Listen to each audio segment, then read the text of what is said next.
Tingnan natin guys kung kumulo na guys ang ating chicken. Ayun na, kumulo na guys. Ganito lang guys, kasimple kung gusto mong kumain ng barbecue na hindi ka na kailangang magsindi ng uling. Tutuin mo muna siya. Tinimplahan ko na po ito ng kalamansi, sugar, paminta, bawang. Yan lang naman po ang pinaka-ano niyan guys, timpla. Ayan. Hindi na po tayo maglagay ng mga pampasarap. Dahil masarap na po yan once na maluto yan. Ayan. Pinakuluan ko muna siya para luto ang loob.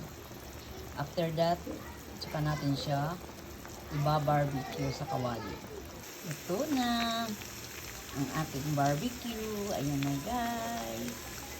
Ang barbecue natin ay ito na. Hahanguin ko na lang yan. Bye bye.